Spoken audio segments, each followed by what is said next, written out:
امروز ملا حسنه صحبت میزنه از بدبختی مقام عظما که به نوع از همه طرف زیر فشاره. زوریانه میچسبه مالکی فیسی میکنه، اونه میچسبه اون محمود زهلم گتmiş دفتک میزنه، اونا دورمیز میزنه ترهم میکنند نفتی کشتی فلان. خلاصه مشکل زیاده. به قول شاعر شیرین سخن üzme خیلی شلوک دور برش، مشکلات بزرگ ریخته سرش. تو فقط بنده را مواظب باش، گور قبر بسیجی و پدرش. بسیجی اونجور براز نگاه نکن. تو اگر تا همین الان هدفی برای زندگی خودت مشخص نکرده، از این به بعد هم ولش کن کار داره. البته ممکنه که هدف تو رو پولدار میکنه، چون که بعض هدف تویش مروارد داره. اون چه؟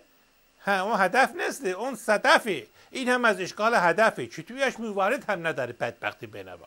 بعضی اون دراز برای من نگاه نینداز. بدبختی بینوا تو همانه که وقتی اسباب کشلق کرده اون پلاچ خانه قبلینی چند برده به خانه زده که اگر دوستاش نخواستن بیایند به همان آدرس قبلی بیایند که گم نمیشه. گم که میگویم نه اون گم که آخونده داره ها اون یکی گم که میشه. البته همه میگویی که چاش آخونده گم میشه، اما چه اونdan sonra بیشتر. من امروز صحبت میزنه از اون مشکلی که مقام عظما خیلی درد میکنی که ماهواره.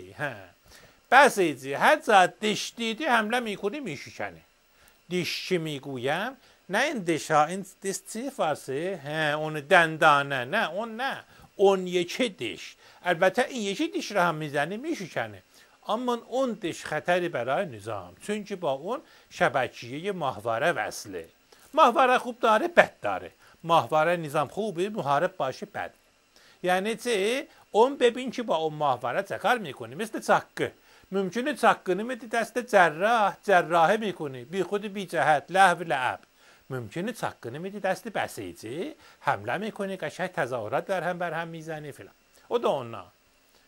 در آخر عرایزم شعری میخوانم، میگوید که میازار موری که دانکش است، که جان دارد و جانم به قربانت، ولی حالا ترا عاقل کند کاری، که باز آرد به کنعان غم مخور، کلبه احزان شود روزی ز سر سنگ، عقابی به هوا خواستن توانستن است.